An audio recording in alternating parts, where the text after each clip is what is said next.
What's up, gang? Today's conversation is with Martin Rue. Martin is the founder of the language learning app YAKK. Our paths first crossed when we were both living in Vietnam, and immediately I knew that this was someone special.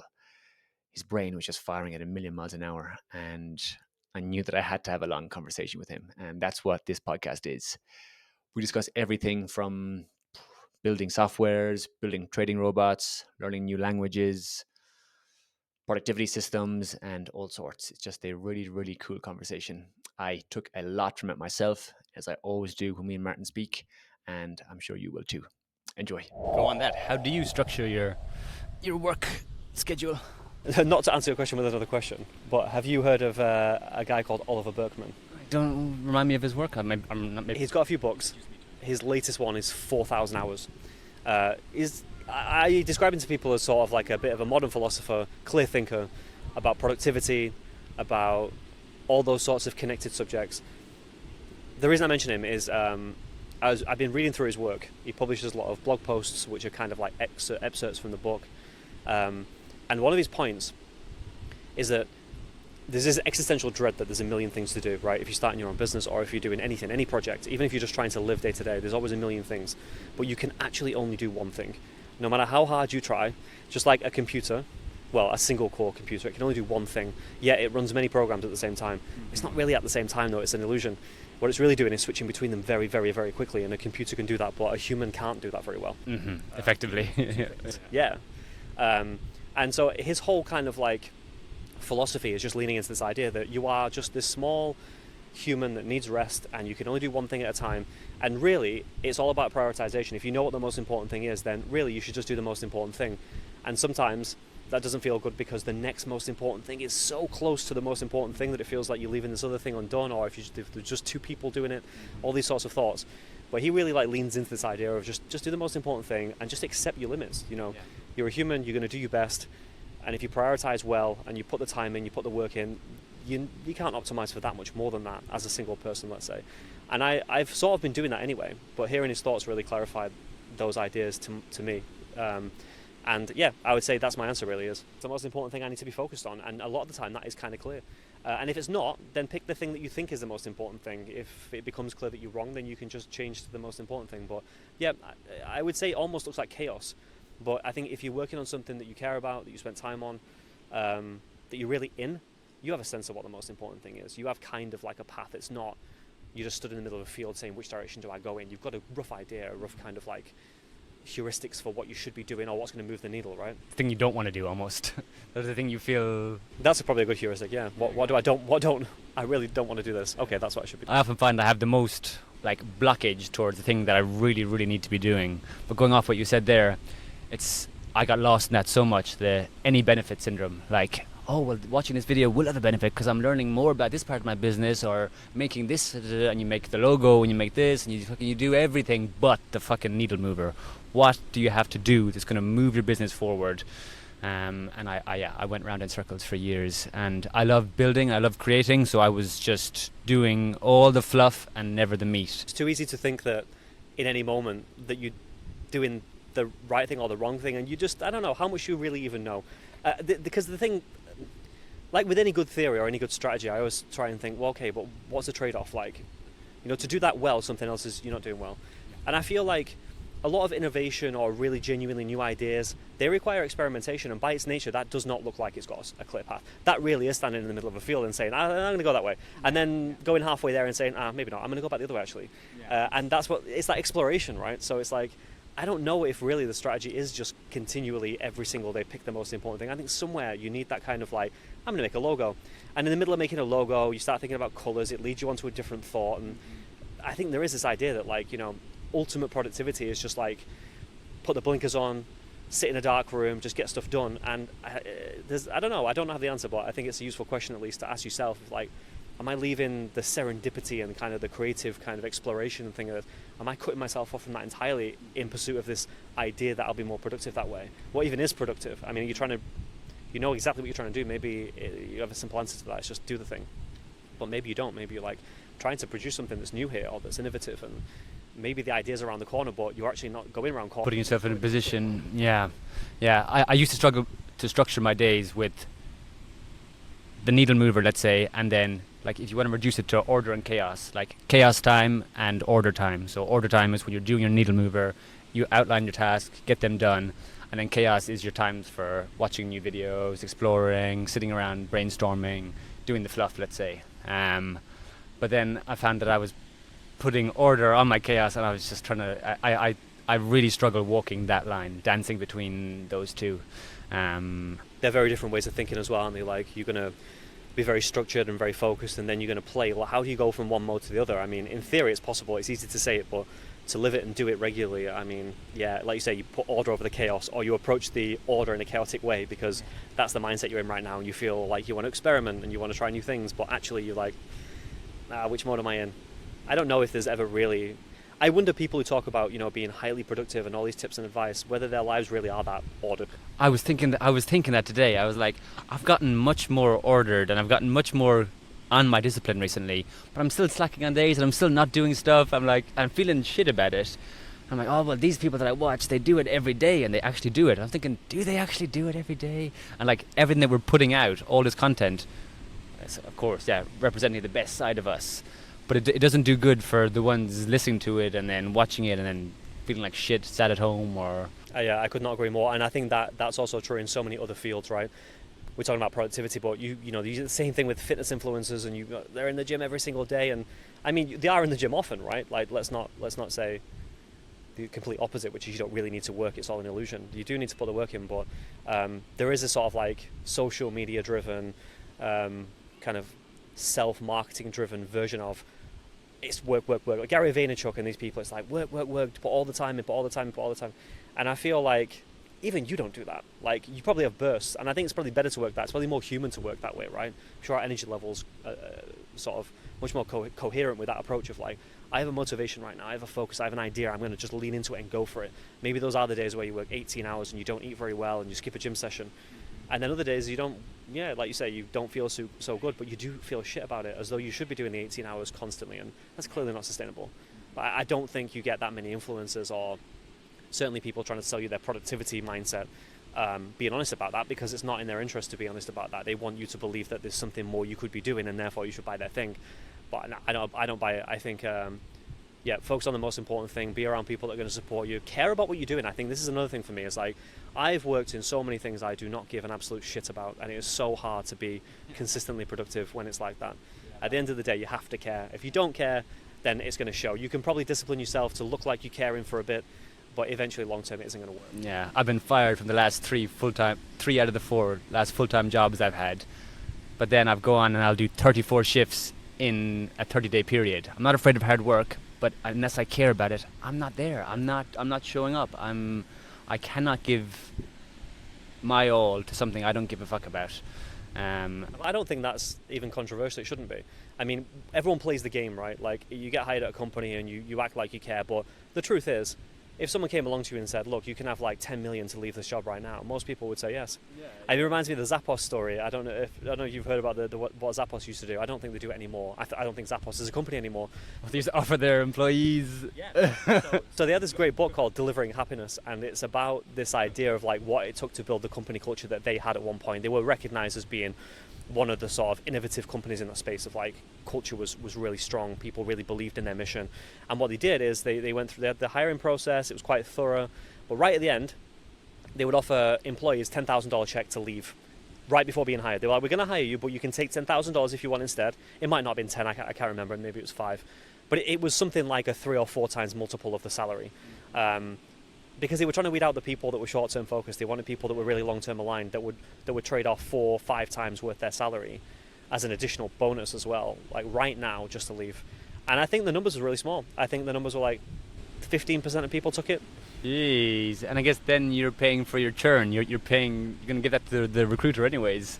Yeah, because they're going to leave anyways. Yeah, I love that. Yeah. But I think that's You got to have skin in the game, or you have to care about it. If you're going to show up and do it, unless you want to turn into just a machine and keeps revolving around. That's why I think when you talk about starting your own business, whatever it may be, and like the first question is, why do I care about this? Because you need that why at some point. The discipline, the motivation, they all wane, right? Discipline's something you have some control over. I've always prided myself on discipline. and it works a lot of the time, but not all the time. And motivation's even worse. Motivation is really a fleeting thing, right? Like, you can be highly motivated for a month, but it is going to go away at some point. You're going to be tired, you're going to be in a different mindset. And so outside of those two things, you return back to the why pretty quickly. Once motivation, discipline isn't there, the question is, why am I still doing this? And you have to have a good answer to that. And for most people, that's because, why am I doing this? Because I need to pay for my house, my car, my family. And that is a powerful motivator. That is a powerful answer to why. But it probably isn't the ideal one for most people. They would rather be in a different situation. The why being, I get to pay for my house, my family, and my car. But the answer to the why is actually profoundly something that I care about, not that I have to do. And so I think, like, yeah, I've tried to, that's a lesson that I've learned probably, I would say, more recently than prior to that. I went through a few phases of, oh, this is a cool startup idea, thinking there's a market, you can make some money off it. But I mean, to be successful in business, you have to be in it for the long term. So you have to have that why, and making a bit of money is not a good why, because 2 years in, when the motivation, the discipline's gone, and you're still not making money, and maybe success is only 2 or 3 more years around the corner, but you can't answer that why anymore. You're like, I don't even care about this thing. Yeah. Did you hop around much, like deciding on what because you're building the language app now, correct? Yeah, I'm working on a thing called YAKK, which is a language learning app. But honestly, I've done so many things. Like I say, originally it was like, let's get out of the capitalistic machine and try and like create your own value, find some purpose, work on something that's meaningful. But initially those were sort of like, opportunities were more interesting to me than purpose. So it was, a lot of, oh, this seems like a cool idea, let's work on it. And eventually when things get tough, then going back to that why point, it became really tough because there wasn't anything else driving it. But I've tried a bunch of different stuff, and I've just come to the conclusion that, like, work on the thing that, obviously, if you're going to try and build a business and you want to keep working on it, this is my motivation, really. People say, well, why? What do you want to achieve with this thing? And it's like, I actually don't want to achieve riches. I don't give a shit about money. Money is a necessity, and obviously we do need money to live, and that's not a privileged position because most of my life I've had no money, and very few times I would say I've had more money than I need. And even then, I've never valued money more than I should do, because I feel like, we all have the same amount of time on this planet. Back to, you mentioned, I think you asked me a question I didn't answer actually. Oliver Berkman, what's he known for? His book 4,000 Weeks, his most recent book. 4,000 weeks. Yeah, 4,000 weeks. It's a nod to the fact that we all as humans, if we live to an average age of about 76, that's actually only 4,000 weeks. 4,000 weeks. That's not a lot, right? No. Said in days, that's a huge number. Said in years, it's 76, but a year seems like a long time anyway. But 4,000 weeks, you're like, really? That's not a lot of weeks. So I feel like, the assets we have are health, time, and the people we're around, not money. Money really helps those things, don't get me wrong. Like, being wealthy in monetary terms makes a lot of those problems a lot easier to deal with. No one's going to say no to having, at least enough money or a little bit more money than they need. But really, you're not going to want to trade off your, large portions of the short 4,000 weeks that you have, or your health, or probably your relationships as well, for a bit more money. And so I've always been motivated by that. So right now my goal with whatever it is that I'm working on now or will work on in the future is to find a way to make it sustainable. Because if there's a good answer to that why, then all you want to do is keep answering the why. You want to keep pursuing that thing. And really you do need some amount of money to do that full time, because you're not doing anything else if you're doing that thing full time. So revenue to some degree is important. But it isn't the goal. It's actually a necessity. I always see it like that instead. And that's why, this whole route of like trying to raise money from a VC and make other people believe this thing is more valuable than it is, so they'll buy it at a higher price. I'm done with that. If there's a why driving it, I don't even want to sell it. The guys at 37 Signals, it's your baby, right? And the guys at 37 Signals have always been a big inspiration to me in that sense. They've never sold their company.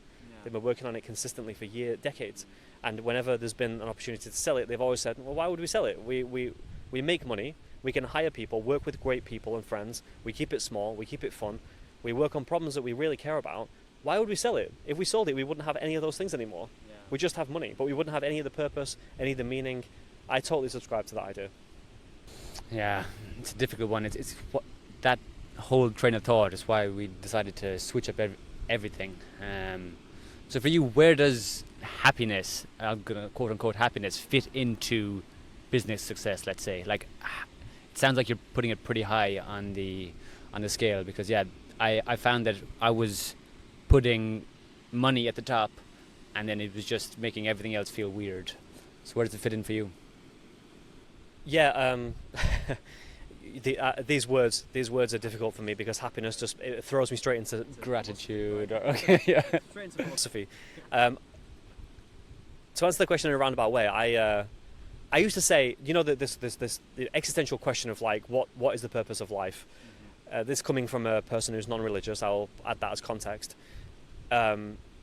Those questions are all like really deeply interesting philosophical questions, and what is happiness is really closely connected to it, because most people answer the question, what's the purpose of life? To be happy. It's a good answer, I think, but actually I don't use that answer anymore. I don't use that answer anymore. Dangerous, because you're not happy all the time. And well, exactly. Happy, and then you're like, oh, today isn't a good day. Well, no, you're experiencing something today. It doesn't have to be happiness, but yeah. Exactly. Yeah. I think you see it the same way I do. Then, so I think with all of these words that have like very strong and clearly defined antonyms, like happiness has sadness, one doesn't exist without the other. If you're happy permanently, then what's happiness anymore? There's no contrast for it. Just like infinite life would mean nothing. There would be no reason for it. There would be nothing to do with it. It wouldn't matter at any point. Nothing would matter anymore. Same as like up and down. You can't be up unless there's a down to go down. Otherwise, you can't describe it as being up. And I think, not to get into the linguistics of it, it's just more, happiness is a good answer because happiness feels nice. It's associated with health and lots of positive emotions. But like, there's also, if you take boxing as an example, as a sport, right? You get these people, you got yes men. There's these words that people use to describe a corner in a boxer's corner, where people are always giving them positive affirmations and saying nice things, and no one will say anything that's criticized and negative, and that's not a good thing, right? Like, yes men, that's very a happy driven thing. It creates an imbalance, and you need both, right? You need happiness and sadness, and also you're not in control of it. So you can aspire to be happy all the time, but eventually your parents are going to die, and you're probably going to be alive for it. And what do you expect to do in that situation? Be happy somehow? No, of course not. You're going to be sad. You're going to be unhappy. So I came to this conclusion that happiness as an answer to that question is like a good answer. I think it's an optimistic answer, but you're going to face a reality in which it is not the answer. And then listening more and more to Naval, of course, I'm sure everyone that listens to this podcast has also listened to Naval. He has an interesting answer that I sort of parroted as well and believed too, which is peace. Actually, it's about being peaceful. Because peaceful is just a recognition that there is always this duality to everything. Like happiness has sadness, and you can be absolutely over the moon one day and actually kind of depressed another day, and it's fine. Like obviously, clinical depression and extremes are a different situation, but these wave of emotions, and you can be poor and you can be rich, and there's benefits to both of those things. In fact, you can't really appreciate richness unless you've been poor. You can't appreciate being poor unless Exactly. So, yeah. To go back to your question, I don't really sort of assume that happiness is really the thing I'm going to attain with this. But and actually, I feel like purpose is a better answer. It's like you have to define for yourself virtues, which is how you're going to be, who you are, what do you stand for, and then the purpose is what's going to drive you forward, what's going to put you into action, what's going to make you believe, and that answer to that why that we were talking about, right? So. For me, purpose is a better one, and sometimes I answer that more specifically by saying I think a good answer to like what's the purpose of life is to fulfill your potential. You need a purpose for that, but the fulfill your potential is the action part of it. The purpose is no good without the action. So I think the two combined is, I strive to fulfill some version of my potential. It's a very personal definition, just like a virtue is. I think that's a better answer to the question of like what's the purpose of life, and I think it plays well into the answer to the question of what do you prioritize in business. I think it's just to be fulfilling my potential, doing my best work, working in an environment where I think I can do that, and trying to find a way to continue to do it. And so all of those other factors become sort of secondary at that point. They're there to support the first one, which is to be doing things that I think provide purpose for me, make life meaningful, and make it enjoyable. But again, like if it's unenjoyable, which it always is when you're doing your own thing, nothing's easy. In fact, it's mostly hard. And you could, at times, it's hard to frame that in an optimistic or positive way. You just see it for what it is, which is just difficult, and you failed, and you have to get up and go again. And but when you've got a purpose driving that, and you can be at peace with those emotions, I think that all balances really well. So at this point, I would say, obviously you do want to be happy, and I strive to create the environment in which I can work the best, and that produces happiness, and it is mostly a happy experience, but it isn't so important to me whether at times it's not happy, as long as there's still a purpose driving it. So how did you come onto the language learning app? How did all of that bring you to this? Was it you meandered your way and then you're still surfing and trying to figure it out still? Is this a long-term thing? Is this going to be your baby, or what's the story? Yeah, so I'm going to try and give you the small one, because you can go so far back with this stuff, can't you? You can be like, I was born in... I've just always been interested in building things that solve a problem for other people, help other people. There's a huge reward from seeing people use something you've made. I think that's the artist in me that says that. I mean, I think I'd probably feel the same if I was writing books or producing music or anything, right? People enjoying something that you've made is a good feeling. So that's a part of it that drives it. And the journey to here was just pursuing that, really. It's like, what can I make that I feel like is an enjoyable process to build? Lets me express my own creativity and use the tools and skills that I enjoy having. In my case, that's predominantly it's software engineering, but it's all the other hats as well. It's design. It's thinking about the systems behind these things, which often involve people, and then it turns into the human side of it. And then, of course, you have to make people care about it. Not make them, but you want to encourage them to be aware of it, and you have to market that. So all those skills combined. I tried a bunch of things. The language thing for me has always been, not always, that's a lie, because when I was younger, when I was in high school, for example, Spanish in high school, I hated it. I look back on that now and think, wow, that was a very different person than you are now, because I would jump at the chance to have 2 years of Spanish tuition now. Yeah, but it's the way the school system's structured, and it's like strict parents create sneaky kids. If you tell someone they have to do something, they're going to naturally want to do the opposite. And exactly, yeah. I was a kid, exactly. It's totally different. It's just interesting to reflect and see something that was almost the opposite of what you now believe. Yeah, but even think about university, I think, fucking hell, I had 4 years to do nothing but learn, and I did everything but learn. I'm sure there's a positive side to that as well if you dig into it, but and it's not a regret. It's kind of amusing just to be like, no, I was an idiot. But the thing is, I'm sure in 5 years I'll be able to reflect on this moment right now and maybe listen to this podcast and be like, you were an idiot. That's just being human. I think that's a sign. It's a good sign. It's a sign we're growing, and it's a sign, we shouldn't be. But back then I didn't care about language too much. I didn't really have a concept of it. I mean, it's a privilege, isn't it, to be a native English speaker living in a Western country like Britain or the US or wherever. So I didn't need to think about it. That was one part of the reason. And the other one is I just didn't care. It was hard as well, right? In high school, you kind of want an easy ride. You don't want to choose the hardest possible subjects, and learning a language is hard. But since then, I would say probably a couple of years after high school, I really started to get. I think actually one of the first experiences I had that I can remember that may have been the catalyst for this, or certainly was a big factor, was I remember being in uni with a guy, and we were in the same year. 2 years we were together on that course. And I didn't know that he spoke German. He was a British guy. He wasn't born in Germany. He actually served. He was an older student, and he'd served in the military. It turned out, and he'd actually served in Germany. I didn't know any of this for 2 years, so I knew him all this time. And all of a sudden, there was this situation. It was in a room somewhere, and there were some German speakers, and he just started talking to them in German. And after knowing someone for 2 years and not knowing they can do that, it's a very impressive thing to witness, right?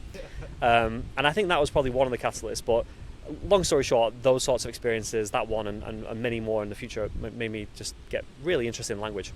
I think language is the most powerful thing. I mean, imagine, I'm forming shapes with my mouth right now.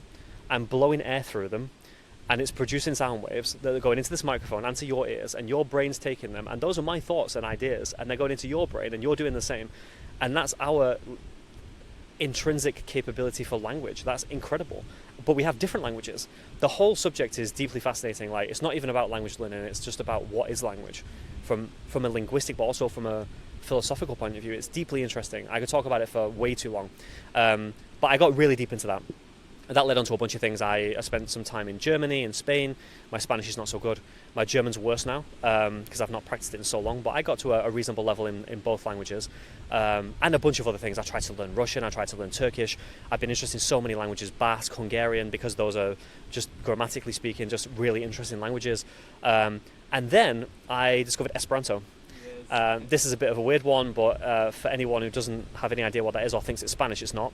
It's a language that was invented in 1887 by a Polish guy, an eye doctor actually, that just thought, if we all spoke a language, a second one, it's not meant to replace the native language, it's meant to complement it, it's meant to be another one that we can all share, because it's certainly unfair and mostly just doesn't happen that you speaking your native language to someone who doesn't speak it natively is an imbalance. It's unfair, and taken to the extreme, that sows these seeds of doubt and miscommunication and even hatred. And he just genuinely believed that if we all had a common language, we would understand each other better and we'd get on better. And I mean, it's idealistic, but I buy it. It's a good idea, and I think it's probably true. It was probably also incredibly unrealistic that everyone would just choose to learn that. People are born into language, right? They don't choose to learn it usually, or they're forced to learn it even. So, but anyway, the idealism of it interested me. But more than that is when I got into Esperanto, I realized that this language was redesigned from the ground up almost. The grammar is incredibly consistent, and it's designed to be simple because you don't get the idealism without the ease. You can't say to someone, learn the second language and you can communicate with all these people, but it's really hard. There were some attempts to do that in years afterwards, really complex constructed languages that nobody learned, but Esperanto really is simplified in a lot of ways, and so that interested me. But it was academic. It was like, I read it on Wikipedia, I thought, wow, this is cool. I didn't really believe that people could express themselves in this language, that they could debate politics and philosophy and hang out and talk about everyday things, until 2018 I went to an event in Wales, and there's 100 people in the room, and everyone was speaking it. Like, it was an event for Esperanto speakers, and everyone was speaking it, all ages, all people. I could say my name, I could say how I was feeling, some basics, because I hadn't really practiced speaking it or tried to speak it. I just read about the grammar a lot. But in the room, everyone was speaking it. Some people had spoken it for their entire lives. In fact, there was a few people in that room that were native speakers of it. They were born into families that had met through Esperanto in decades before, and they'd grown up speaking it as one of the 2 or 3 other languages. And that, for me, was a mind-blowing experience. I was like, wow, this is a real language for sure. People really can communicate in this thing. And then, yeah, that sort of really focused me, and then I started learning it, went to a couple more events. I went to some international events in Slovakia where you live with Esperanto speakers for a couple of weeks at a time. A very, very immersive experience, and you meet it's a great selection criteria for the kind of person that you probably want to hang out with, because they've been like, yeah, I'm going to learn this language that has no economic value. It has no real value besides just connecting me with really interesting people, and it's full of a bit of, well, it's not full, but there's a lot of idealism in there, right? And that's a good or a bad thing, but you get a mix of people because of that. And I met some great friends. I repeat this a lot, and it's true. People probably don't believe it's true, but it is. I have more friends that speak Esperanto than English now. In fact, last night until 2:30, I was on a call with an Esperanto friend of mine in a coffee shop.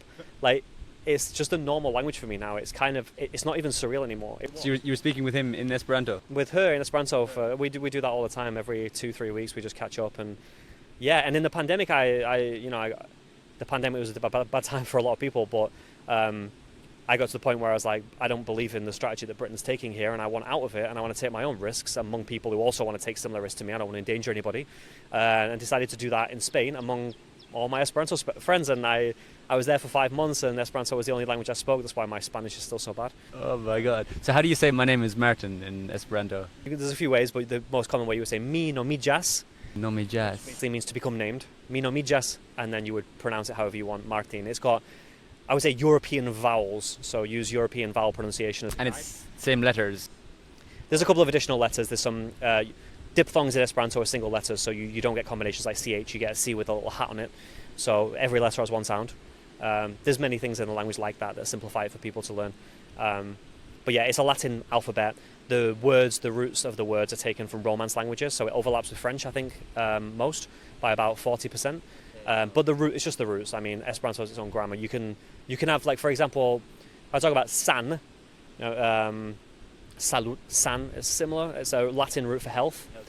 Yeah, in Esperanto, one word for hospital is malsanuleo, which actually is it's a place for people with bad health, and it means hospital. And you get these kind of like very argumentative, kind of creative. So it makes a lot of sense. I love that, because you were learning Esperanto, weren't you? Yeah. Wow. Okay.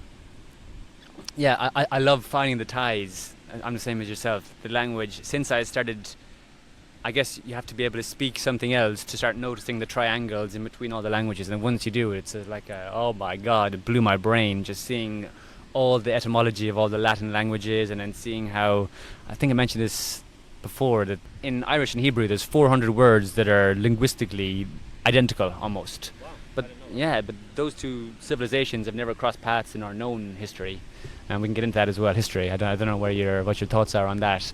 But just staying on wrapping up the language.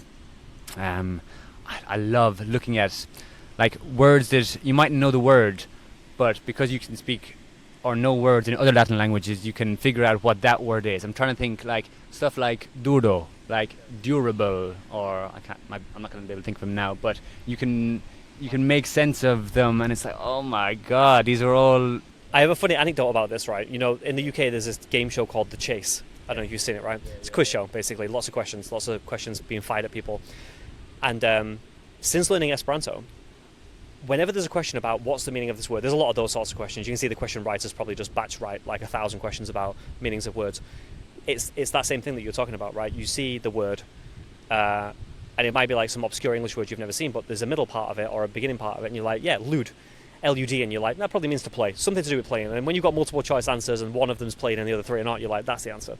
And it's really helpful when you learn language as well, because again, like, in fact, Esperanto's been a problem for me learning Spanish, because I'll give you an example. In Esperanto, to say at least, you would say almenau, which is very similar to al menos. And you get these kind of approximations, and it can be quite confusing sometimes. And also my brain thinks in Esperanto as it's a foreign language. So I remember being in a Spanish class and I was trying to say, I think, 90 or something like that. And I said it in Esperanto, I said naudek. And in my brain, I'd said it in Spanish. And the teacher was like, nope. And I was like, yes. And it was honestly like a 15-second period where I was like, I don't know why I'm getting this wrong. I'm pretty sure I'm wrong. I'm right and she's wrong. And I was like, oh my God, I'm saying it in Esperanto. Like, it's so weird. And you started learning Vietnamese as well, and that's one of the things I think. It's why I'm not feeling fully at home here. Is I just feel so uncomfortable because I cannot communicate to people at all, and I'm sick that I haven't spent more time to pick it up. So I love that you have. How's it been? It's been a challenge, of course. But I totally get you. Like, you speak Spanish, right? And like when you're not in an English-speaking country and you're in a Spanish one, that feeling of being able to communicate, and this is an Esperanto thing too, right? Like, there's actually a word in Esperanto. It's a verb. The verb is krokodili, which means to crocodile. But what it actually means is to use your native language in the presence of another Esperanto speaker, because that's an assumption that you're making that they can even understand you. Best case, they can understand you and they speak the same native language, so in theory that's not a problem. But maybe they don't speak it as well as you do, or maybe they don't speak it at all. So this idea is like, you get t-shirts that say ne crocodilu, which is don't crocodile, around people. And I feel that now. Like, I have Esperanto friends, and if they on Facebook or anything like that respond to me, if I know they speak Esperanto, I respond in Esperanto, because it includes all the other people that might be able to respond at that point as well. And I guess you probably had the same experience as me. Like, in Spain, I'm gonna be an idiot in Spanish as long as I can. I'm not going to switch to English because I feel bad. I feel like I've had enough privilege from English as it is, and not to mention the benefit of practice, but just from the equality point of view. And I feel the same way here. Vietnamese is a difficult language, and besides all the cultural differences and everything else, the language is so different and so disconnected from a family branch point of view that you can't guess your way through this language. You can't just figure out a few things and get by. You do have to put some effort into it. But it's been really fun though, and I don't speak Vietnamese to any real level. But it is remarkable what just a little bit of Vietnamese can get you in this country. As a random example, a lot of pretty much every Westerner here, you'll hear them say "Xin Chao," and actually the locals will say "Xin Chao" to you. Yeah, because they know that you don't know you're a white guy, and it's like, we're gonna say "Xin Chao," but they don't say that to each other. They say "Chao" and then they follow it with a pronoun which reflects your social status in accordance with them. So if it's an older man, then the older man will look at you and say "Chao em," but they won't say that to a Westerner. They'll say that to each other, but not to Westerners. But when I get into a taxi and I look at the driver, and the driver's older than me, and I get in and I say "Chao ein," which is ciao, and then I respect you as my elder. Here's the ciao. This happens also with like kam un. Kam un is thank you, right? Most Westerners will say that. Or, well, they won't even say that, but the ones that do, they'll say kam un. And you add the pronoun at the end, kam un ein, kam un em, and you see the sort of reaction in the first two words, kam un. Well, that's pretty standard. They've heard that a lot from Westerners. But then as that little pronoun drops on the end, and the em, they turn around and look at you, and like we've had people like laugh themselves because they're so surprised. I had a taxi driver turn around and shake my hand, high five me, and then say, "Oh, tieng viet," and then I respond saying, "Yeah, I'm learning. I only speak a little bit." It's amazing what just a little bit of effort can get you in terms of your own experience. I mean, it's not even doing it for other people; it's doing it for yourself. To answer your question, it's been a tough language, but that's the joy of it, right? I mean, completely in contrast to Esperanto, which, by the way, sets a completely unrealistic expectation for learning languages. Yeah, you learn Esperanto in 2 years, you go from not speaking it to being fluent. That's perfectly possible in less time than 2, in fact, if you really want to apply yourself.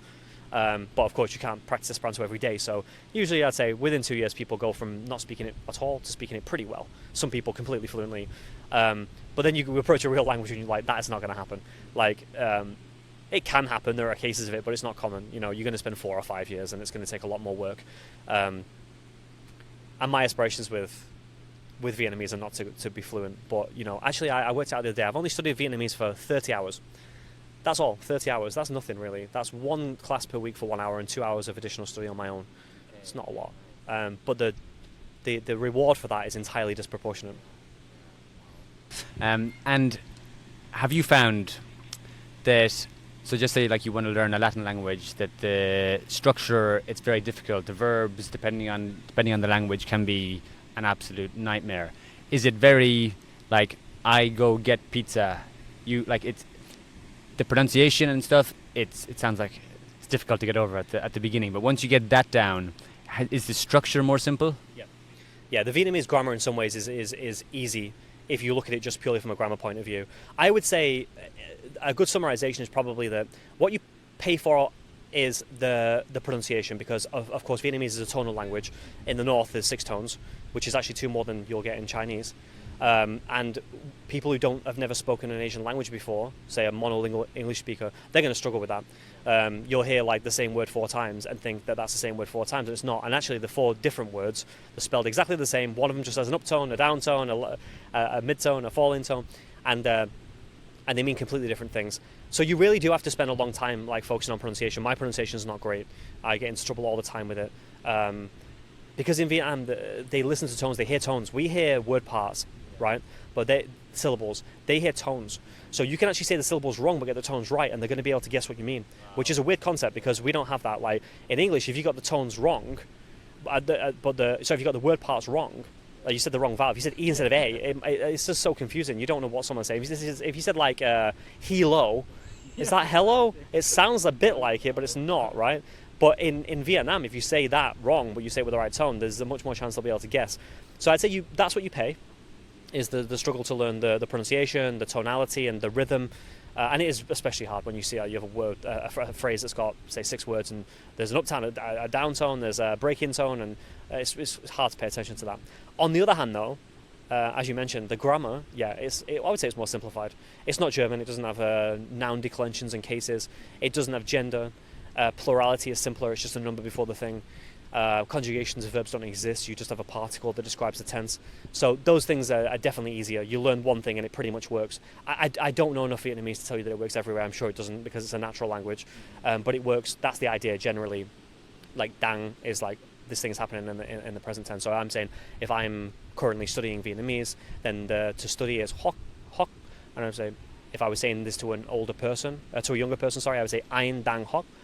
I'm studying Vietnamese, and that's just I in the present tense to study. That's it.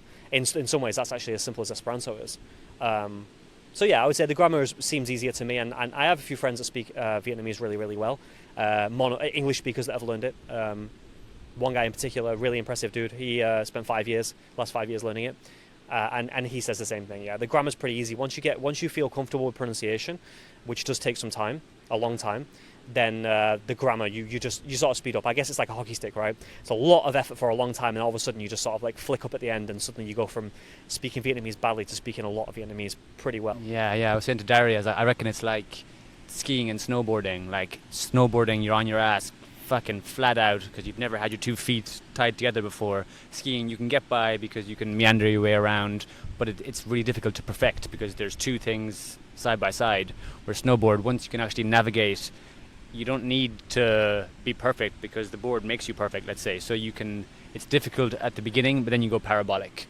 Right. So I imagine it's like that. Again, I don't speak it myself, but that's what because even when I try to say some words, it's so much of it it's the confidence thing. It's being able to like actually fucking just say it, because you have to go all in. You do have to go all in. I think I remember this in Spanish, like, you know, you have to put on an accent. It's a funny thing, right? Because if you change your accent, like you have an Irish accent. If you just change your accent and start speaking in a Geordie accent, everyone would be like, why are you doing that? That's pretentious. It's weird. Don't do that. No one would see it was a good thing, right? When you learn a foreign language, you kind of have the opportunity to pick whichever accent you want. And there are different accents, right? Like when I'm learning Spanish, I'm using this esteo, right? So I'm saying gracias and hacer. I'm not saying hacer. I choose to do that. I like the sound of it. But I have to make an effort to say that out loud, and it sounds weird to me because I don't say those sounds. Some of those sounds in English don't exist, so I don't say them. But then in Vietnamese, it's just a bigger jump because you're having to say, like, when you say hot, the word hot is N-O-N-G, and the O has an uptone on it. So you might say, like, nong, but the way they say it is more like nong, nong. And I feel pretentious when I say it that way, like I'm trying to mock their own accents or something. But that's just what you have to do. That's how it's spoken. It's not an accent thing. It's just the language. It's how it's spoken. It's like I've got a friend and he speaks complete fluent Spanish, but he speaks it in an American accent, and he can speak everything, and it's so fun. I do wonder. I need to ask him, like, why don't you speak it in a, I guess, yeah, like in a Spanish accent, because it sounds completely different, and he can communicate everything like fully fluent, but it's in a complete American accent. Well, my opinion on that is languages have a range of sounds, and accents accommodate different ranges of sounds, but there is still a range. If you say, for example, in Britain, you know, if we take the UK, you have Irish accents, Scottish accents, Geordie, Scouser, Mancunian, South. You put them all together, you can say, right, well, the language sounds normal in this range of all of those sounds. Speak however you want. But if it's outside of those sounds, because you're just saying it wrong, it's not right. And it sounds weird, and it's such a shame if you speak the language fluently to not get that bit right, because that's a small amount of retraining, especially for an approximate language like Spanish to English, right?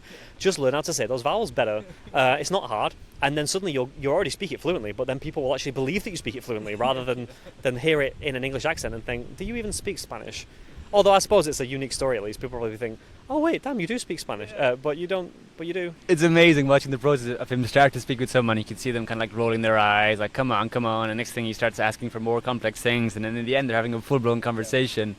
Yeah, it's funny. And then you have the other side to the coin where people would say, like, I've seen people commenting on some guy he learned in the Dominican Republic, and people were saying, why are you, like, you can speak the language, but why are you including the tonalities and different stuff, like, and hating on it? But none of those people were from DR. They were just hate people commenting, and people from there, like you said, when I'm speaking with people that have learned Spanish in Spain, it's much more so I only say a few words with the heavy and it's more words I learned before, because I learned in South America compared to someone who learned in Spain, so I pronounce stuff differently, it's there's nothing wrong with that at all. Yeah, I mean, no judgment here. I think learning a language is a really hard thing, and however you speak it, it's an amazing thing to be able to do that. And again, like, you also don't just, in the first instance, there's a great answer to this question actually. What's the hardest language to learn? And everyone's got an answer to this, but like Chinese, Japanese. The best answer to that question is your second, because your second one is the one where you have to learn your first one properly. You don't learn your native language like you learn a foreign language as an adult, right? You have to learn grammar now. You don't have to. If you could learn Spanish over 15 years, like in a natural way, I suppose. But you're not going to do that. You're gonna learn Spanish, and you're gonna pay attention to some grammatical aspects of that learning process, because it's going to speed it up a hell of a lot. And in that way, you have to realize that your own language has these things too. It's just that you've never learned them that way. You had the privilege of like 15 years of being brought up by other people that were around you all day, that wanted you to succeed and taught you things and helped you. And you're not going to learn Spanish like that. You're not going to spend 15 years around a bunch of people helping you constantly, like 24/7.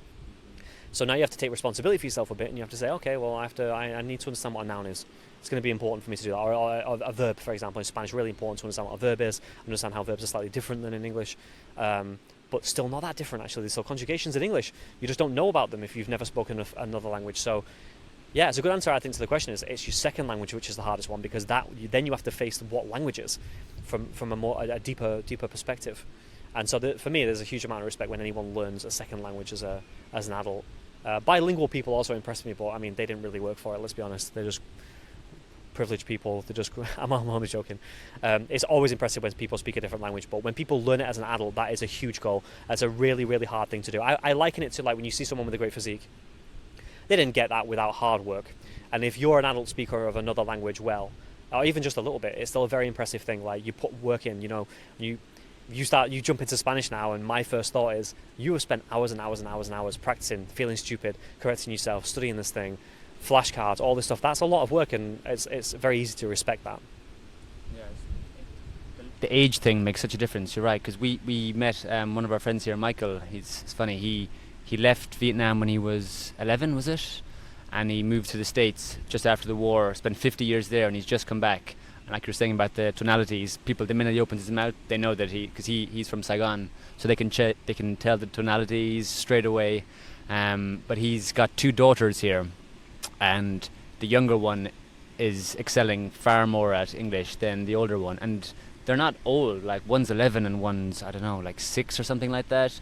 So the brain being that sponge, or the elasticity, whatever you want to call it, it's obviously is deaccelerating at a rapid rate. The difference, yeah, it's been shown in several studies, and there is science behind this that shows. Is it the elasticity slows down, or what is it? The thing is, I always feel like there's always more to anything like this, and one thing is,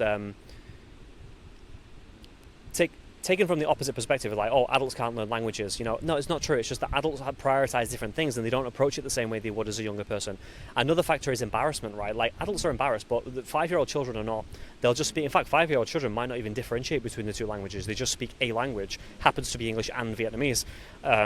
So I think part of it's also that there is definitely a scientific basis for that too, which is it's just easier. Producing sounds in your throat and stuff before you fully form those muscles make it easier to produce sounds earlier than it does later. Like, if I start to learn Arabic now, I'm going to have to spend a lot longer trying to reproduce those sounds because I've not the various different muscles and parts and positions. Like Spanish R, for example, the trilled R. It's very hard to do that as an adult.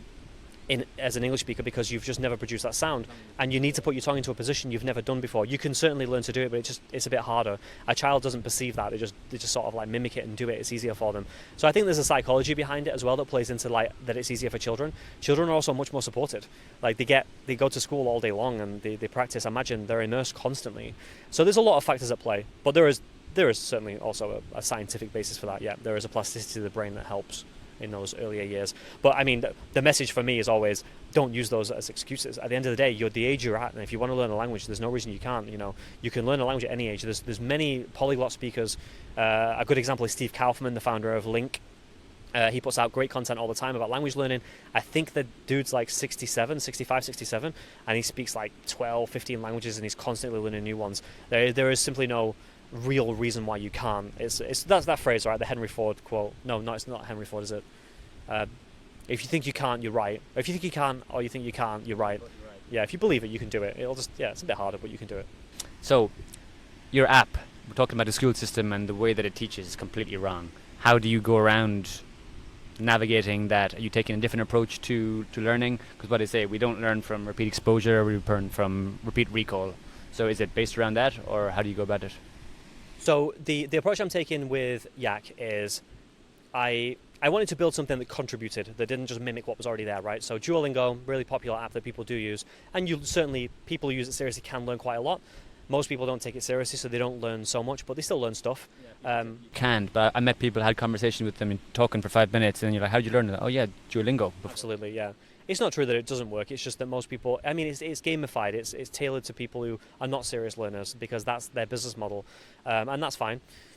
Going back to that sort of like, I don't really want to learn a language, but I want to play, and I want to play in an educational way. Fine, that's a perfectly good reason to use Duolingo. But Duolingo doesn't have a reputation of producing many, many fluent speakers of languages, right? So on that spectrum of like what works, I would say at the far left of that spectrum, I would put academic materials, books, those sorts of things, right? And then at the far right of it, I would put Duolingo and those sorts of very heavily gamified application app-type experiences. I wanted to build something that was at least not unique. Unique's hard, but something that started with this premise of who's it for, and how does it balance those two things? Because on one hand, books are thorough. You can certainly learn from books if you want to commit to them, but books are also hard and boring. Apps are not as thorough, but they are more fun. So there's pros and cons on both sides. And my hypothesis, and it still is a hypothesis, YAKK is still pre-revenue, so we'll see if I'm right about this or not, but my hypothesis was that somewhere in the middle is a nice balance where you've got the profundity, you've got the explanation of a book. So YAKK is essentially a web application. You can sign into it, and there's going to be free and premium books for languages. Some will be short, some will be more like, for example, I'm writing one now for Vietnamese called Nomad Vietnamese. It's 20 pages. It's designed to take people who are living here for 90 days from speaking no Vietnamese to speaking a tiny bit, just like I've learned to do, which will massively improve their experience. But it's not going to take you to fluent Vietnamese, nowhere near to that. But the format is that it's a book, so it's a web app, right? So you're viewing this on your phone or on the web browser, and you're going page by page. So what you're experiencing is a book in that sense. But the book is not a book in the sense that it's highly interactive. So it functions like an app. It has the experience of an app.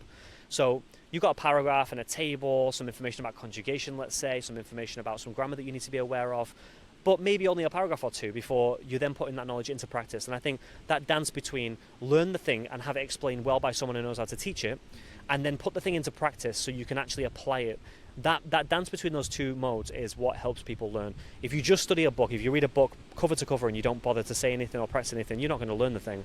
Not even with language, with anything, right? And if you spend all day on Duolingo just like answering quizzes and making progress, you're not practicing the thing you want to practice. You're not practicing speaking the language, so you don't speak the language very well. You certainly don't develop the confidence to anyway. So YAKK is right in the middle. It's a book. It's designed to teach you a language from the perspective of what do you need to know and what are good ways to think about these things and what are good explanations for these concepts. But let's not get lost in pages and pages and pages of grammar. Let's put this thing into practice straight away. So you're right there, you read a paragraph, and then you're thrown straight into a conversation. And you're having a conversation. You're literally taking part in a conversation. Oh, so you type in and respond, or is it verbal? There's no verbal, right? There's no speech right now. There will be. But there's the other three modes, which is listening, writing, and reading. And all kinds of exercises that are much more app kind of focus, where it's like word matching, filling in gaps, listening to things, and then a quiz, all kinds of like interactive. There's about 16 different interactive exercises that can appear anywhere in between paragraphs. You can also have conversations with other people that are reading the book right there on the page. It has flashcards built in as well, so as you go through the pages, the book is like, okay, you probably want these 10 flashcards because those are the words that are important that you're going to want to practice again outside. They can save their flashcards to their... Well, actually, flashcards are built into YAKK, so you can actually practice flashcards in YAKK as well as a separate feature. But yeah, of course, you could put those into Anki or something else if you wanted to as well. But yeah, it's early days. I've been working on this thing for about a year and a half. And now it's there's actually a book in there for Esperanto, so if anyone wants to learn a bit of Esperanto, there's a 35-page book that's free that I wrote that will get you from nowhere to somewhere and give you a lot of information about Esperanto. But yeah, the focus now is on some premium content, some German, Spanish and Vietnamese first. Okay, amazing. And so with the content, is it going to be all, are you going to incorporate AI, let's say, to pull information and start spitting out content, or right now is it just yourself cranking it out? Yeah, so right now it's me and a couple of other people, and I would really like to grow that. The nice thing about being in the Esperanto community is there are so many very, very capable, awesome people that have learned so many languages, and I'd love to hire them. I'd love to get them to help, and I'm sure they'd like to as well. So the plan long term is to get more content being produced. But on the AI thing, AI is a brilliant tool. In fact, I have a newsletter where I am literally recommending in next week's episode of don't ignore AI in language learning. It's a great tool. It's free, it's very capable, and it can help you with a lot of things. There's a lot of cool ways you can use AI. At the same time, though, I think a good teacher is someone who understands where you are and how to explain something to you where you are now. And curation is still the best way, in my opinion, to do that. Someone who knows how to teach Spanish well is going to be more effective than an AI is. And an AI is also you interacting with it, you asking for what you need, and maybe you don't know what you need. When in Spanish, when someone comes along and says, "Oh, by the way, you already know like the word recommendation," and you're like, "Oh, do I?" And you're like, "Yeah, that TION is CION in Spanish. You know it. You just pronounce it differently. It's recomendación." And then you're like, "Oh, by the way, you can extract the verb from that. Now you've got recomendar."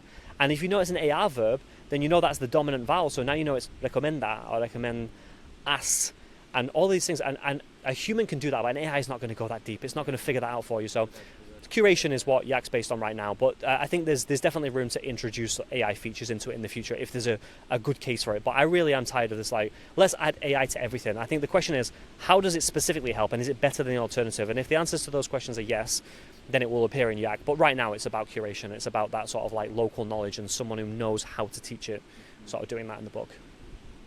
You're the perfect person. Can you teach me a bit about the plugins that AI has available? Like, how does it work? Is it the same way you'd plug in if you were doing a music production software? You have plugins and you can just literally plug and play, and it serves a specific purpose. You plug it in and it can do that thing, and then you can input your own, let's say, like the metrics you want it to display, etc. Or how does it work? It blows my mind. So yeah, this is a big subject. So where to start with the answer to this? So AI, Elizabeth, so anyway, yeah, maybe I'll let you take the angle you want to take. Yeah, I know what you're asking. So in 2017, a paper came out called "Attention is All You Need," and it was the latest revolution in AI. And all this paper basically did is describe an architecture to build in AI systems that enabled them to be parallelizable. And from a computation point of view, that's important because when you say we want to build an AI model, a neural network, something that functions like the brain, so full of neurons and they're all connected together. General AI. Is that the term? General AI, when they say it can be the same as a human brain? People do talk about human level AI or general intelligence and those sorts of things. But way before then, we had neural networks for a long, long time, right? For decades. The problem with neural networks is the architectures for them were limited in the sense that once they got to a certain size, we just didn't have either the compute resources or money to make them viable. But this paper came out and found a way to make that same architecture scalable, and by parallelizing it, and suddenly it shifted the problem from technology, which was how do we do this at this scale from a technology point of view, to okay, we know how to do that now because we can parallelize means we just stack them on top of each other and we can go as high as we want. Now the problem shifts to economics. It's like, okay, we can parallelize this 1 million times more than what we're currently doing. It's just going to cost 1 million times more money. So then you get players like OpenAI and Google and all these big companies that are like, yeah, okay, let's do this. And we have a lot of information to train these things on because we have the whole internet. So OpenAI emerged out of that idea of, okay, we can parallelize, we can throw a lot of money at this. Training runs of OpenAI's models cost anywhere between $2 and $15 million per training run. It's a huge capital expenditure, but they've got the money for it, and that's the play that they're making. And they've got the whole internet to use as basically a source of training where a lot of almost all of human knowledge and the history and philosophy and mathematics, it's all encoded in there. There's more going on than just that, but that's a simplification of it. And what that produces is what people refer to now as an LLM, a large language model. It's a model that can be played with via human language. That's what it's uniquely capable of doing. And through language, it also has encoded all of this additional knowledge that is found through language, which is everything, basically, everything that you can find on the internet.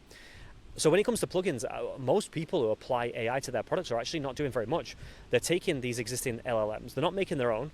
Some people are. I don't want to make the case that no one is.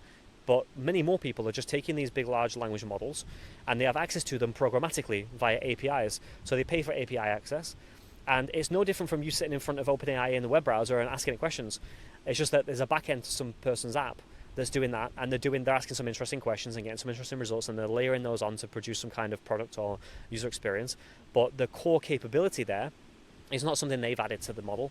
The model already has it. It's a large language model. It has these capabilities.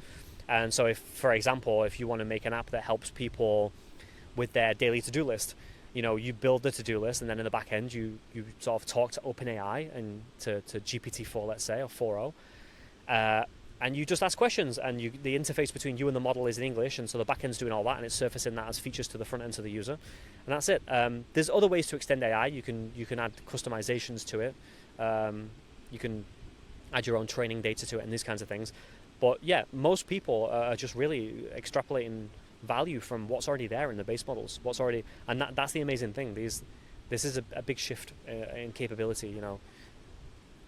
Beforehand, for example, like the idea of translation was a big task, and now translation happened as a consequence. It wasn't even a goal. It's just a side effect of these large language models that they can translate between languages, and they can translate really, really well between languages. There was no goal to do that. It just comes as a result of the fact that you train a model on that much data, and a consequence of that is that it knows that this phrase in Spanish is this other phrase in Russian, and it's pretty sure of it because it's seen every single case where that was true. It's wild. And then, so where do you lie, and which camp are you in? Is AI dangerous? Do you think there's, like, what's the Einstein quote? No problem can't be solved by the level of consciousness. I love that quote. I think that quote explains so much. And actually, I think that quote is the exact reason why we won't produce the human brain in code. Because I don't think we know what the human brain is. I don't think we can solve that problem from within inside the problem, the context, which is us trying to produce ourselves. We can produce ourselves, but we do it in a natural way. We're not going to do it in code. Right now, if you look at the technology and you look at what it's doing and you break it down, there's a lot of fear-mongering. There's a lot of people who don't understand what the technology really is. They can see what it can do, but they don't know how it works, so it's difficult for them to say, well, it's not going to do this or it's not going to be able to do that. The truth is, AI models right now are really, really good prediction engines. They've got a huge amount of input, and when I say huge, it really is huge. I mean that word in its absolute most specific meaning. Huge. It's almost all of the data that is possible to find on the internet has been used to train these things. In terms of the space in a human brain, it's so many more times bigger than that. And it blows my mind that it's even able to do the things it's doing, but it's not doing them because it understands. Understanding is a human concept that is not existing in these systems. And for the same reason, it can't reason about things. It can't make reasonings. It can give you answers to things, but not because it reasoned about them, because it found them. It found them in data. We reason about them, we produce the data, we train that thing using the data, and it regurgitates those conclusions that we found. And so I don't think there's any, right now at least, I mean, when it comes to risk, the people that produce the risk are humans. It depends what they choose to do with it. If the nuclear associations of the world decide to employ AI to make decisions, then yes, there'll be risk, but not because of AI, because of stupid human decision making. I don't think AI itself is sentient. I don't think it's ever going to be sentient. I think it's always going to be some version of, wow, it has a lot of data and it can extrapolate really interesting things from it, but it's a prediction model. There is more going on than just that, and we will eventually find ways to make agents out of AI that can action things, and then we put the agents together and we start to build this pseudo-intelligence or these pseudo-intelligent collections of agents that look a lot like a thing or a person, you might even say, but it's not a person. I don't buy that it's a person, and I think the capabilities are well explained by just a basic understanding of the technology. It has a lot of data. You exercise an AI model by saying, here's an input, exercise a neural pathway and give me an output, and this is why we don't know why it gives us a certain output. Just like we don't know, when I say to you, like, what's your favorite place in the world, and you say, let's say for example, I don't know, Barcelona. Why? That, you might have easy answers to that. Yeah, I flick you there, and like I feel it there. Why do you feel that? You don't see all the fucking. Yeah, I mean, where do you go back to know that answer to that question is, or any belief you've got? Like, I believe this is true. Why? Like, you could go all the way back to the point where you didn't even exist, and you were set up to believe that was true because it was part of your genealogy. When I mean, it's so deep. It's so deep. And in a similar way, like an AI model, you put this input in, it breaks it down into tokenization, and then it exercises a neural pathway that's so infinitely huge that it's hard to think about. And what comes out is an answer. And what comes out as an answer, we don't know why. It's just well, we do know why, but we can't go back to the individual decisions at every single point that led to the answer. You can't say AI thinks that Spanish is a language spoken in Spain. We don't know why it thinks that. It thinks that because of all of the data and a huge neural pathway. But for that same reason, AI is not just going to wake up, in air quotes, and say, I want to destroy humans. Yeah, okay. And then relating AI to trading, what do you think about that? So traditional EAs or robots, they're a thing. I actually want to ask you about that as well. But can AI play a role in, let's say, can you ask it to create your own robot instead of, because I really want to ask you about, we'll move on to that after, how one goes around creating a robot, because I'm very interested, because I have a few working strategies myself, and I wonder if we can potentially, I want to ask you, but AI in trading can, in a sense, in a way that you curate, like, your answer is only as good as what questions you're asking the AI. If you're inputting the correct questions, let's say, quote unquote questions, the correct inputs, can the AI then run and utilize that, its bandwidth, and utilize all the data in a much more effective way than, let's say, a trader and a developer, or a trader developer, or you see where I'm going with it? I would say the answer is, not to weasel out of this one, but it depends. I think it's about the data, right? Like, AI is not doing anything particularly clever. Again, if you go back to the architecture of these things and you look at you can see graphical models of how these things work. They're not doing something that isn't easily reproducible, which is why every company is building their own AI models. It's about the data. So, for example, if you took all of Amazon's data, which to this day, I believe they have not given to a model, or they've not produced their own. But if you took all of Amazon's data and you trained an AI model just with that, it would probably be really, really good at writing product reviews, or really good about figuring out what the best product for this category is, because that's where all that data is. What AI ends up being good at is dealing with questions that pertain to a huge amount of data and finding correlations that are strong. Because just like humans, like when we have a conclusion to something, it's because a certain neural pathway was stronger than the other ones, right? That's what our memories are. And AI is just doing the same thing. You put an input in, it exercises the most probable neural pathway and comes out with the most probable output. You can tailor that. It's called temperature in AI terms. And you can say, give me a higher temperature result or a lower temperature result, and get it to be a bit more chaotic or a little bit less predictable. But essentially, what you're getting out of these models is the most common thing. And so what that really means, if you take it one step further, is about the quality of the data that's used to train these models. Now, LLMs are great for general things. You ask it a question about history, or about who this person is, or what does this mean, or explain this in a different way. It can do that because it's been exposed to just because it's been exposed to such a vast amount of data and such a wide set of contexts, and it's also been reinforced by humans as well. There's a lot of that going on too. But on the trading issue, on the trading question, if you had really high quality trade data and you trained a model on this, and I'm sure some of these like Goldman Sachs and these big investment companies are probably doing this, or probably happening for a long time. exactly. And there's a huge amount of data there that is private data to them. They know what worked and what didn't work, and if then you layer that data with other data, obviously, trading is by its nature quite a global thing anyway. So if you put all that global data together and their trades, and then you start to ask it to find correlations that they maybe couldn't see as humans, then maybe yes, it can find correlations that, because it can see so much more data than you can see and get to an answer faster than you can and without error.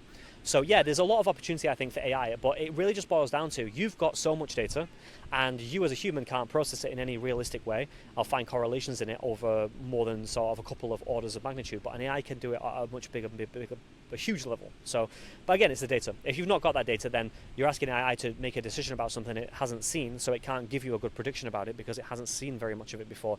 Same reason why if you ask GPT to translate Esperanto or to explain a grammatical concept in Esperanto, sometimes it gets it right and sometimes it gets it hilariously but very confidently wrong.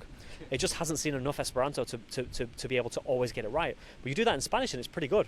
It's quite rare that it makes a mistake because it's got enough data to support it. But yeah, I think there's no doubt about it. There's opportunity there in terms of, like, when you've got a massive data set, you're looking for correlations, then AI is a strategy there that I'm sure is being employed already, and probably, yeah, as AI improves and we find new ways. I mean, what do I know? It could be that in 5 years we find an entirely different architecture that does allow for some kind of reasoning, and then there'll be another wave of, okay, what can we use this for? And where it pertains to trading, there's always going to be a huge financial upside to that. So it's kind of like, to use another similar example, it's like the best internet companies for problems with bandwidth, dealing with bandwidth and networking, are pawn companies, because pawn companies are the ones that deal with a huge amount of bandwidth. So they know a lot about bandwidth problems. So investment firms probably know a lot about AI that they don't let on because it's their competitive advantage, and there's a huge upside for them to be good at that. Just even hearing that makes me think that we're not even being exposed to a fraction of what the AI can do, and that thinking about that, the trading algorithm and the high frequency trading, that almost, of course, they're utilizing, again, branching it in, is it AI or is it an algorithm? It's both are one and the same. They're training models, and but yeah, it's but then it also boils down to the human, right? Like, as a trader, you can say, okay, I've got all this data, find me a correlation between anything. Okay, anyone can ask that question though. That's not an insightful question. Any trader knows that a high correlation between two things might be an edge, and that might be an edge they can maybe extrapolate some value from with some arbitrage or God knows what. On the other hand, it's the intelligent questions that are going to get, like, everyone's got the same data, let's say, or similar data, but someone who's got a much more intelligent question. I remember reading a profile of a trader years ago, a guy in India, and he was selling carpets. His business was to sell carpets. And it was, I think it was in the 40s. Someone will probably remember the guy's name, but I've forgotten his name. An old Englishman. Sort of that era of travel where, these rich old Englishmen would travel to India and then you'd start business there, and he sold carpets, basically. But he was a trader in some way, a market trader or something, and he saw a correlation with a metal. And he didn't know why there was a correlation. He noticed it over time. Over many, many, many years, he just noticed that whenever carpets were not selling well, this metal was. And the inverse was true. And he didn't know what the answer was because he didn't have the tools, the AI, these kinds of like large data processing kind of approaches to know why.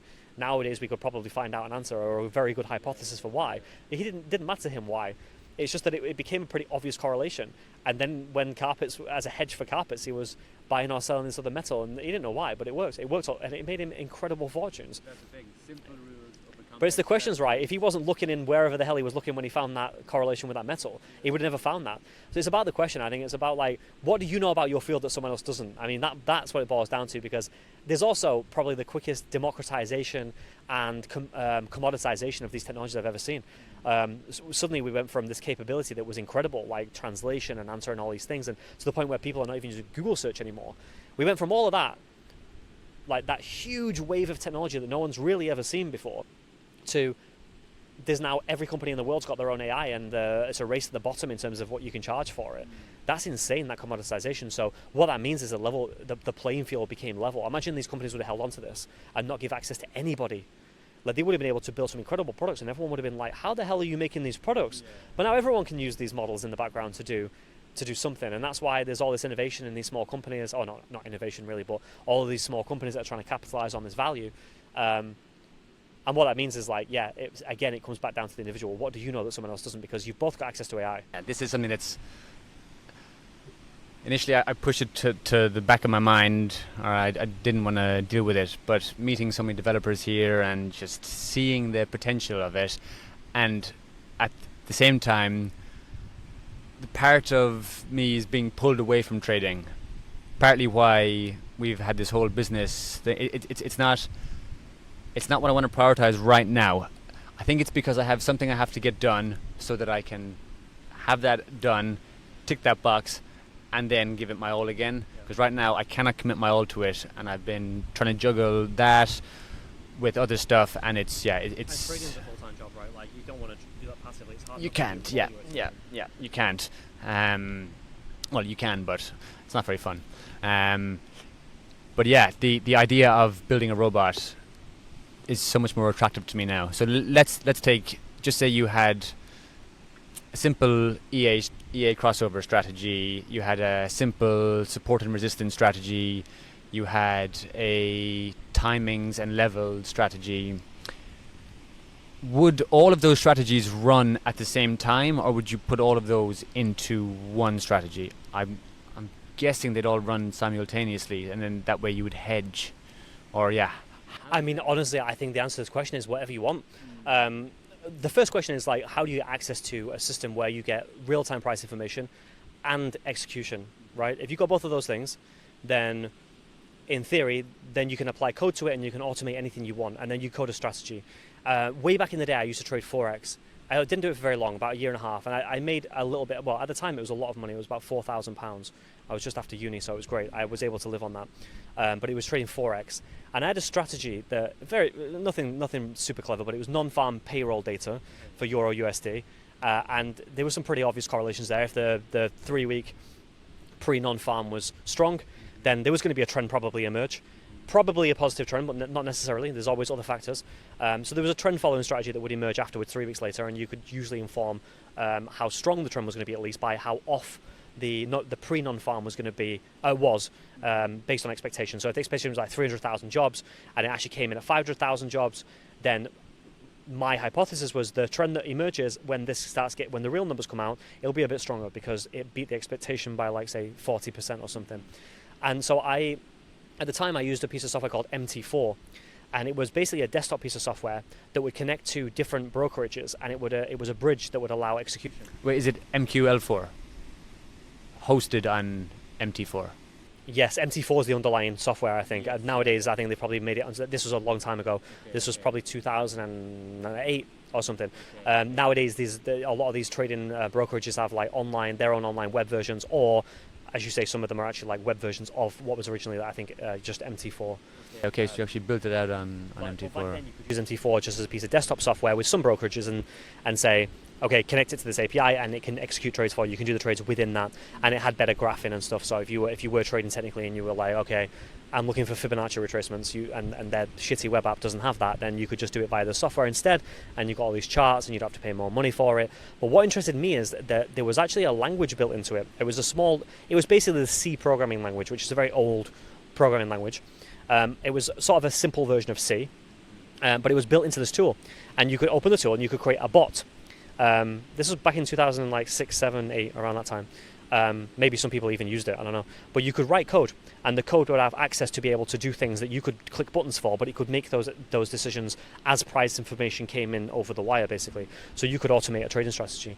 And I did automate the non-farm payroll stuff, but I had to put some data in myself because these things the only data it gets is the price information. Getting information from outside of MT4 was a bit more challenging. So I did that back then, but it was very simple thing. These days, you can probably get access directly to an API and build an entirely custom solution. So you can literally build a programming team and say, listen, this is our strategy, this is the factors that we're going to use. And honestly, that depends on you, obviously, individually. Like, what do you think as a trader, as a set of traders? What is it that you think is a strategy that works? That will be external data, it'll be price information, it could be any number of other things. And you can just basically plug right into those things and write code that does that. When it comes to AI, you might even have an AI model in there that's making some of those decisions for you as well. But to do that, you would have to have a model, right? You probably wouldn't use an LLM because an LLM doesn't know anything about the asset that you trade in, its price history, any technical history that might be relevant. It might not even know anything about the fundamentals because AI models are sort of like, a lot of LLMs are really just a moment in time that's captured. in training data. For a long time, for example, GPT didn't have any data that went before 2018. So if you were trying to use that for some reason, you wouldn't, but if you were, to make trading decisions on data that's relevant now, well then something happens in, like with oil, let's say, or something that moves, every market, but it's not in the trading data. So the AI model is not actually using that information in its neural pathways to your advantage. So you would, I use the conditional sense, you would, and I'm sure people who actually are doing this, you would train your own model.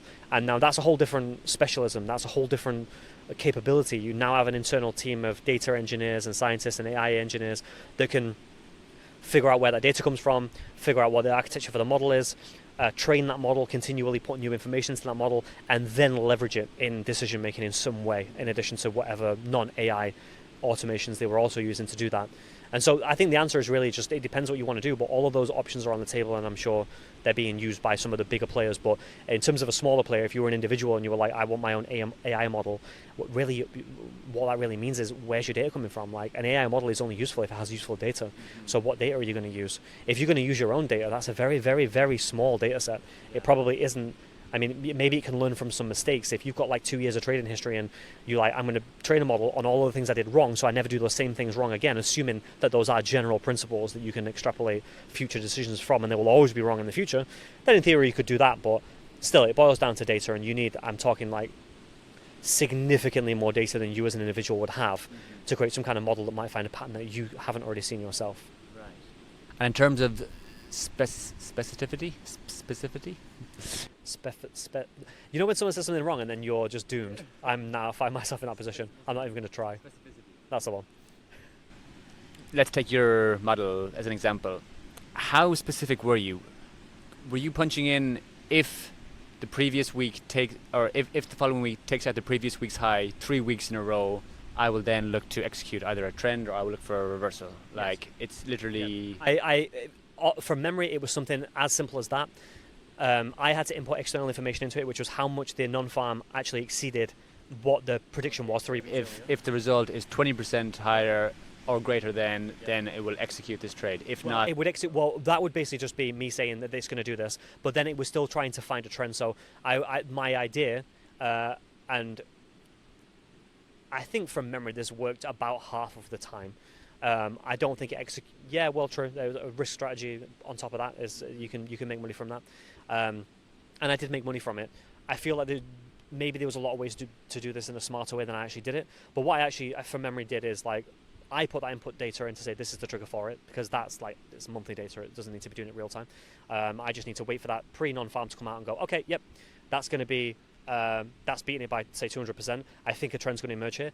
And then the code itself was basically saying, on price action from a certain date, if a trend emerges, which is basically just it breaking a resistance level, if it breaks a resistance level by 20% and then continues to go up, buy in and stay in it until it falls back below the point in which you bought in, by some kind of reward. I think it was like, I was looking for 10% or something like that. I wanted to jump into a trend that was already established and get out way before it might tail off. I wasn't using any kind of like support levels for it. I was just like, the price I got in plus 10% and do that.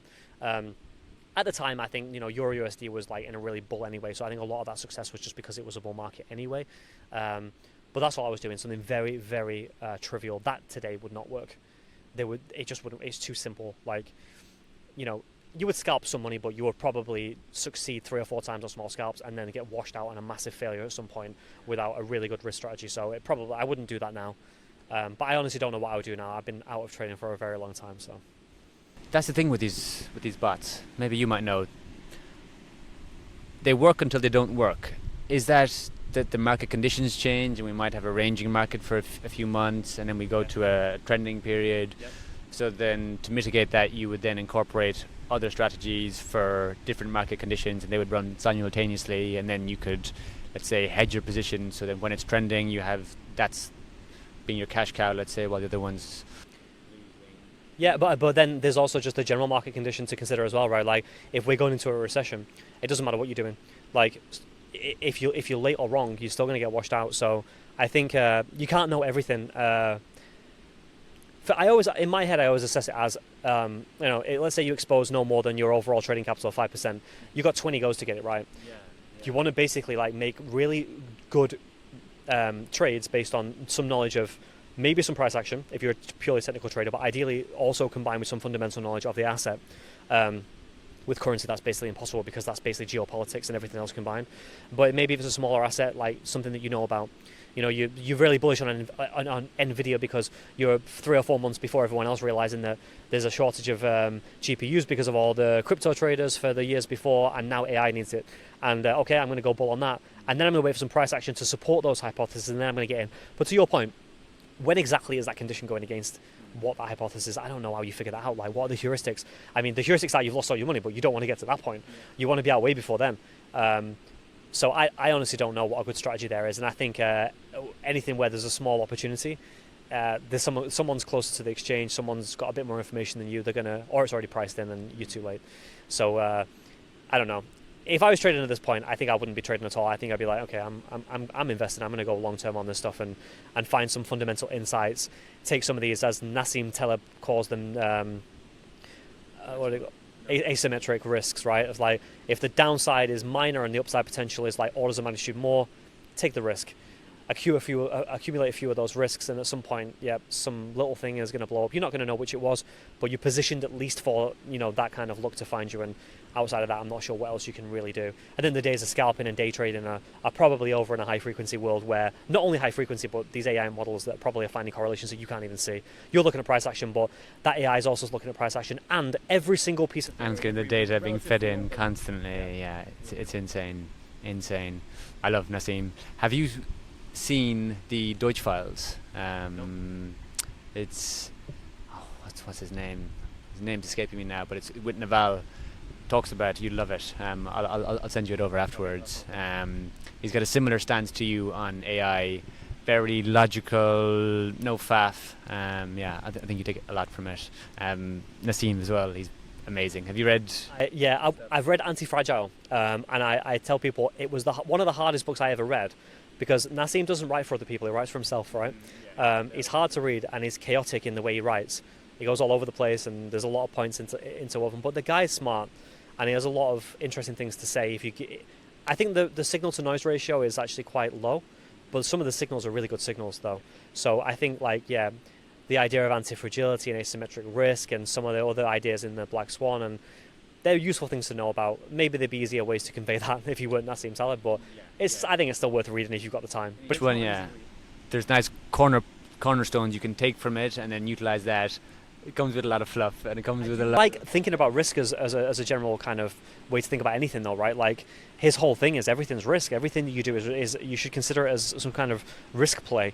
I like that approach because surely everything is risk. You want something, you might not get it. There's always the opportunity cost with everything. You choose this meal on the menu, you're offloading that one. Right, exactly. I think it's a good way to look at everything, or at least consider in any situation is like, this whole asymmetric risk thing, I've not been able to not think about that since I read his book. And now everything, I'm like, someone approaches you with a job, maybe a little contract for a month or two, and I'm like, well, I'm working on my own thing, so I don't want to work for anybody else, but then I just slip into this, is this an asymmetric risk? Is there a lot of upside potential? Like, let's say there's some equity involved, and actually this is positioned in a pretty good market, and this could actually become like, 100x company in 5 years, and I've got a small share of it, but it's only going to take me 2 months. 2 months to that, maybe that's asymmetric, or even more obvious examples of it. I just think it's always good to at least throw that question into the mix in any decision and say, because if the answer is, oh my God, this is a really asymmetric risk, then maybe you should just do it. Yeah, and then you're reducing everything down to simple rules. That's a thing.